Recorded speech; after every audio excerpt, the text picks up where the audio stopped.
बच्चों आज हम सीखने वाले हैं प्रश्नावली 4.2 अध्याय 4 द्विघात समीकरण का प्रश्न संख्या 6। क्या कह रहा है देखिए, एक कुटीर उद्योग एक दिन में कुछ बर्तनों का निर्माण करता है। कुटीर उद्योग माने जो छोटे उद्योग होते हैं, ठीक है, जहां चीजें बनाई जाती हैं, तो उनको क्या बोला जाता है? कुटीर उद्योग बोला जाता है।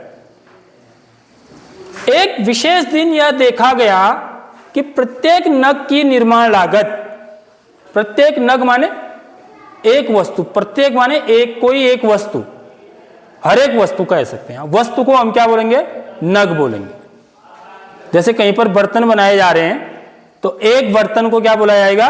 एक नग बोला जाएगा। समझ रहे हो बात? तो प्रत्येक नग की निर्माण लागत उस दिन के निर्माण किए गए बर्तनों की संख्या के दोगुने से 3 अधिक थी। ठीक है। यदि उस दिन कुल निर्माण लागत ₹90 थी तो निर्मित बर्तनों की संख्या और प्रत्येक नग की लागत ज्ञात कीजिए।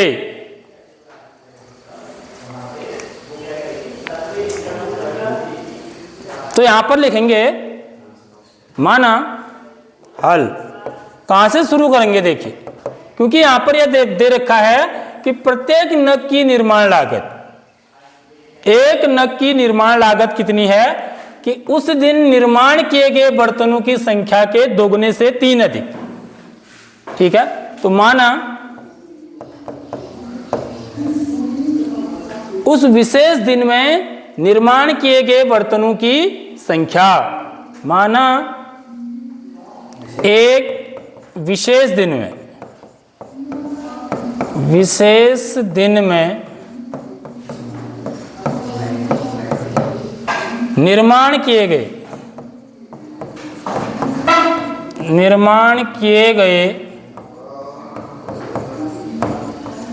बर्तनों की संख्या, क्योंकि यहां पर बर्तन बनाए जाते हैं इस कुटीर उद्योग में, बर्तनों की संख्या कितनी है बच्चों? X है। ठीक है। तो इसलिए एक नग की लागत, यानी कि एक बर्तन की लागत, तो एक बर्तन की लागत कितनी है फिर? एक नग। नग माने, नग किसे बोलेंगे? बर्तन को बोलेंगे। एक बर्तन की लागत, लागत माने खर्च। एक बर्तन को बनाने में कितना खर्चा आया? कितना खर्चा आया? क्या बोल रहा है देखो, क्या संबंध है? उस दिन निर्माण किए गए बर्तनों की संख्या के दुगने। उस दिन निर्माण किए गए बर्तनों की संख्या क्या है? X है। तो इसके दुगने, इसका दुगना कितना हुआ? 2x। समझ में आ रही बात? से 3 अधिक थी, धन 3। अब ये लागत है, तो ये लागत किसमें होगी बच्चों? लागत किसमें होगी? रुपये में होगी। लागत माने खर्चा है ना। लागत किसको बोलते हैं? खर्च को बोलते हैं। लागत माने खर्च। इतना खर्च आया, एक बर्तन को बनाने में इतना खर्च आया। समझ में आ रही बात? अब कितने बर्तन बने हैं? X। समझ में आ रही बात? तो इसलिए क्योंकि उस दिन कितने बर्तन बने हैं? X बर्तन बने हैं। और ये भी दे रहा है कि यदि उस दिन की कुल लागत ₹90 थी, उस दिन कुल खर्चा कितना बना आया है? ₹90 आया है। तो उसमें उस दिन बर्तन कितने बनाए गए? X। एक बर्तन पर कितना खर्चा आया? 2x धन 3 रुपया। ठीक है। तो इसलिए X बर्तनों पर कितना खर्चा आएगा यह निकालना है आपको। ठीक है। यानी कि उस दिन निर्माण किए गए निर्माण लागत, उस दिन निर्माण लागत, तो उस दिन निर्माण लागत किसके बराबर होगी? किसके बराबर होगी? क्योंकि उस दिन कितने बर्तन बने हैं? X बर्तन। यानी कि X बर्तनों को बनाने में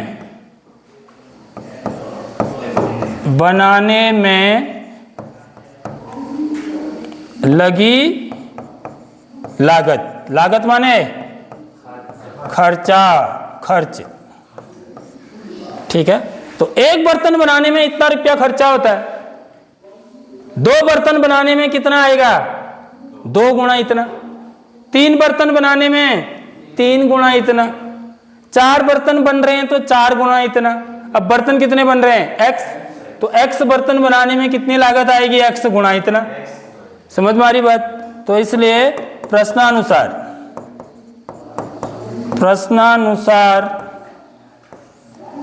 ठीक है। और ये कितना दे रखा है बच्चों, ₹90, देख लो ये ₹90 दिया हुआ है।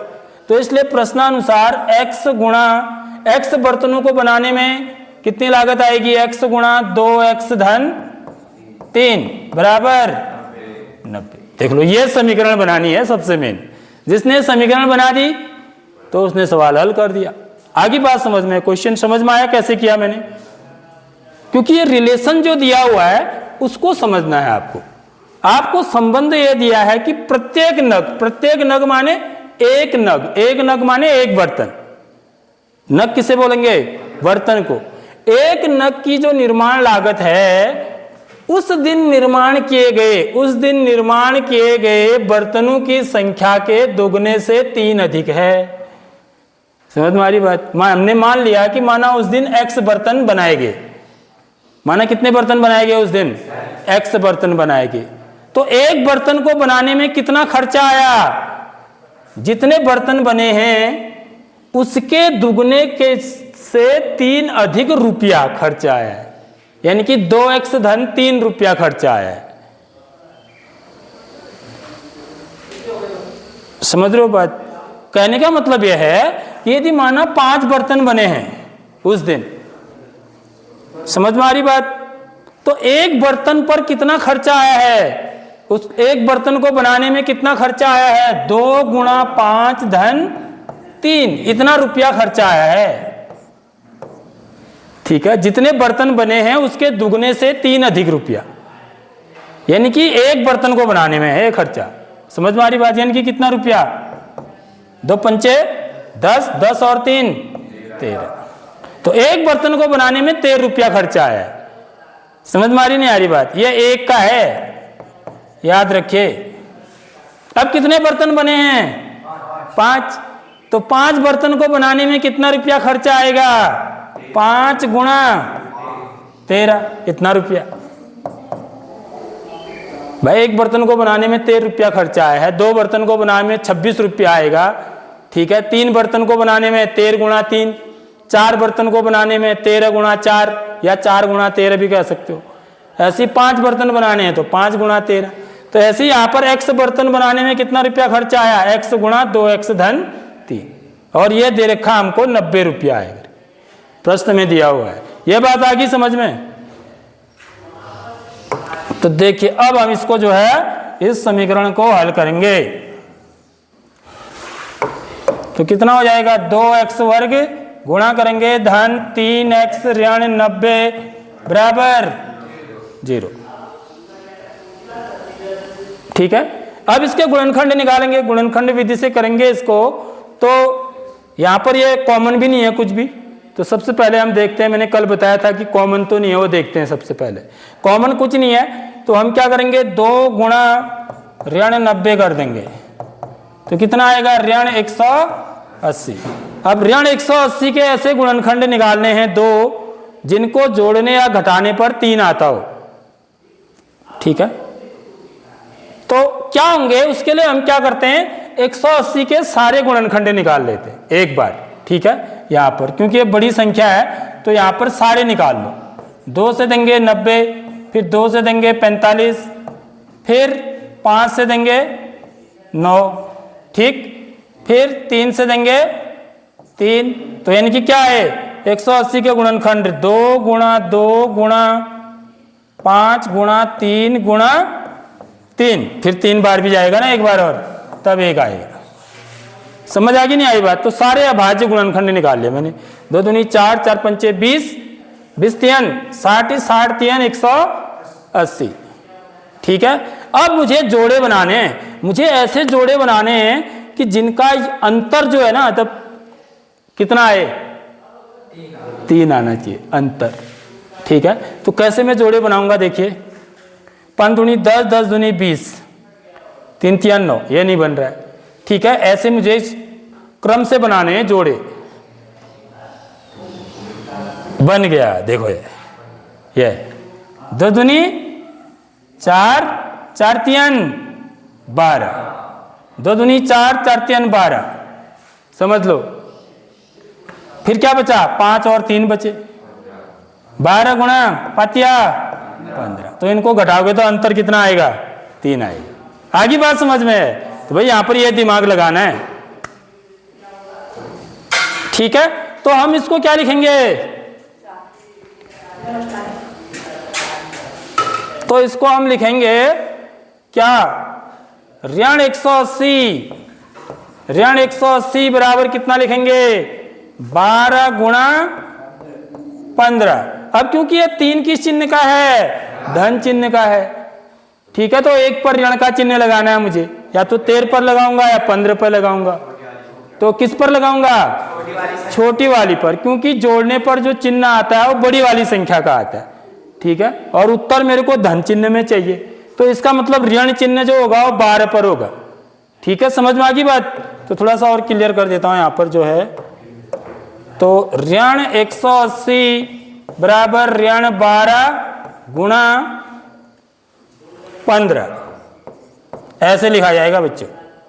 समझ में आ रही बात? तो इसलिए हम इसको कैसे लिखेंगे आप, इसलिए 2x वर्ग। ठीक है, अब ऐसा क्यों लिखा हमने, क्योंकि ऋण 12 धन 15 बराबर क्या होता है, 3 होता है। क्योंकि मुझे यहाँ पर x का गुणांक 3 है, इसके बराबर चाहिए, तो हम इसके पीछे x लगाएंगे तो इनके पीछे भी x लगा देंगे। ठीक है, तब इसको कैसे लिखा जाएगा, तब हम इसको कैसे लिखेंगे, 2x वर्ग ऋण 12x धन 15x। ठीक है, ऋण 90 बराबर, आगे बात समझ में। अब इन दोनों में क्या चीज कॉमन है, 2x। ठीक है, और इन दोनों में क्या चीज कॉमन है, 15 ही कॉमन है, 15 छक्का 90 होता है। ठीक है, समझ में आ गई बात? तो इससे आगे कर लोगे ना इसको अब।